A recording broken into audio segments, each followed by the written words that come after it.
Johnny Carson was in the middle of a joke when Ed McMahon leaned in and whispered, "Johnny, she would be proud." Everything stopped. It was March 1987. The Tonight Show starring Johnny Carson. Studio 6B in Burbank, California. Another Thursday night. The monologue was going well. Jokes about the Reagan administration, a bit about California traffic, the audience laughing on cue. Johnny was in his element, working the crowd with that practice ease that came from 25 years of doing this 5 nights a week. Ed McMahon sat in his announcer's chair beside the desk, chuckling at Johnny's punchlines, offering his signature "He-you" at exactly the right moments. Doc Severinsen and the band waited on the platform, ready for the musical cue.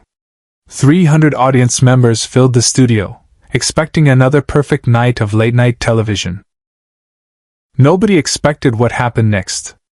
Johnny was setting up a joke about airlines, something about lost luggage, when Ed suddenly leaned forward in his chair. Closer than normal. His face was serious, all the jovial announcer persona gone. He moved near Johnny's ear and spoke quietly, just 7 words that the microphones barely caught. "Johnny, she would be proud of you." Johnny's hand froze mid-gesture. The smile vanished from his face. His entire body went rigid. The audience sensed the shift immediately. The laughter died. 300 people suddenly uncertain what they were witnessing. Had something gone wrong? Was this part of the show? Johnny turned slowly to look at Ed. His eyes were wide, glistening. Ed's expression was tender, concerned, weighted with meaning that only the two of them understood. Carson stopped mid-joke. The entire studio froze. The control room erupted. Director Bobby Quinn leaned forward at his console. "What just happened?" Why did Johnny stop? Producer Fred DeCordova stood behind Bobby, watching the monitors with growing concern. "I don't know." Ed said something.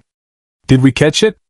The audio engineer rewound the tape, played it back through the control room speakers. Ed's whispered words barely audible. "Johnny, she would be proud of you."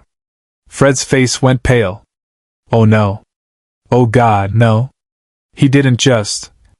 "What?" Bobby demanded. "What's happening?" "That's about Ruth," Fred said quietly.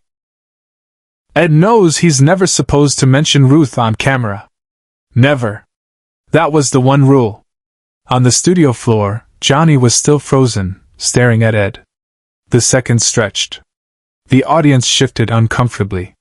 Doc Severinsen looked at his band members with confusion. Ed reached out and placed his hand on Johnny's shoulder. A gesture of solidarity. Of friendship. Of apology. Johnny's jaw tightened. He blinked rapidly, fighting tears. Then he turned back to face the audience. "Ladies and gentlemen," Johnny said, his voice rough, stripped of its usual smooth delivery. I need to take a moment here. To understand what happened next, you need to understand what happened 39 years earlier. Johnny Carson wasn't always Johnny Carson, king of late-night television and America's favorite comedian. In 1948, he was a 22-year-old Navy veteran just back from World War II, trying to figure out what to do with his life in Norfolk, Nebraska. He had a younger sister named Ruth. 4 years younger. She was 18, fresh out of high school, full of dreams about college and maybe becoming a teacher like their mother. Ruth and Johnny were close. Closer than most siblings. Their father, Homer Carson, was a difficult man, stern, critical, emotionally distant. Their mother tried her best but was overwhelmed by Homer's demands. Johnny and Ruth learned early to rely on each other, to create their own small world of support and understanding. "You're going to be famous someday," Ruth used to tell Johnny when they were kids, sitting on their front porch in the summer heat. "You're funny. You make everyone laugh. Even Dad, sometimes."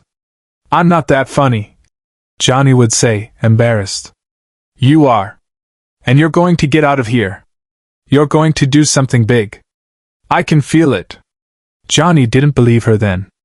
He was just an awkward kid who did magic tricks and told jokes to avoid his father's criticism. But Ruth believed. She always believed. In 1948, Johnny was trying to get work in radio. He'd done some announcing during the war, found he had a decent voice for it. He was applying to small stations across Nebraska and Iowa, getting rejection after rejection. Ruth was working at the local drugstore, saving money for college. She wanted to go to the University of Nebraska. Study education. Come back and teach in their hometown. One Saturday afternoon in July, Ruth borrowed her father's car to drive to the next town over to visit a friend.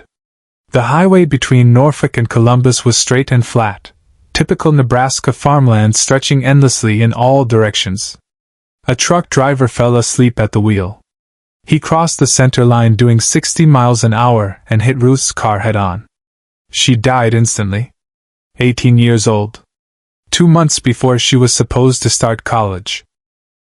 Johnny got the news at the radio station where he was interning. Unpaid work, hoping it would lead to something.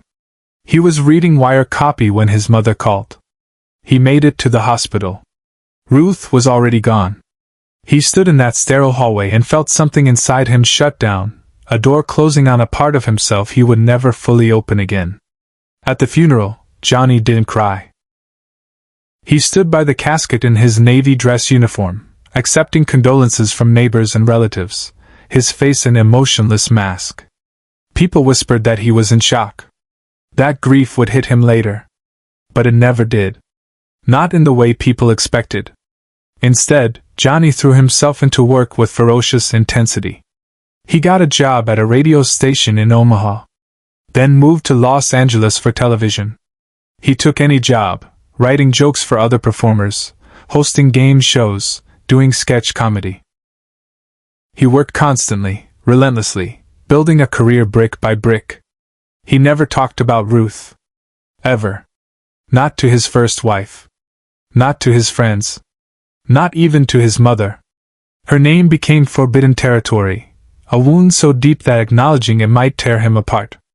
By 1962, when he started hosting The Tonight Show, Johnny Carson had become a master of the professional mask. He could be charming, quick-witted, endlessly entertaining. But there was always a wall. A distance. Even his closest friends never really knew him.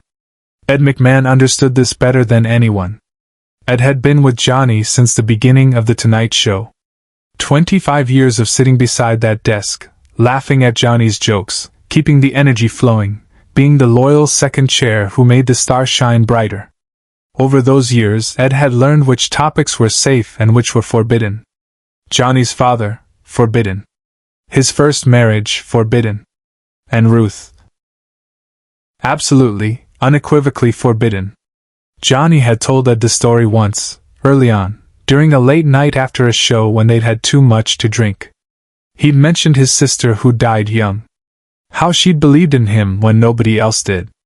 How he'd never processed her death, just buried it, and kept moving. "Don't ever bring her up on camera," Johnny had said. "I mean it, Ed. That's the one thing I can't handle." And Ed had honored that rule for 25 years. Through thousands of shows, through jokes about every other topic imaginable, Ruth Carson remained the one subject they never touched. Until tonight. Subscribe and leave a comment, because the most powerful part of this story is still ahead. What Ed McMahon knew, what nobody else in the studio knew, was that today would have been Ruth Carson's 57th birthday. Ed had found out by accident. Earlier that week, he'd been at Johnny's house going over some production notes. Johnny's assistant had mentioned in passing that Johnny seemed particularly quiet this week, unusually withdrawn even by his standards. "It's the Ruth thing," she'd said quietly. "It happens every year around this time. Her birthday." Ed had done the math. Realized that tonight's show fell on the exact date. He'd watched Johnny during rehearsal that afternoon. Watched him go through the motions, reading jokes mechanically, his usual sharp timing slightly off. Nobody else would notice. But Ed noticed. And Ed had made a decision. It was a terrible decision by professional standards. It violated Johnny's explicit instructions. It risked their friendship. It could destroy the trust they'd built over a quarter-century. But Ed McMahon had watched his friend carry this grief alone for 39 years.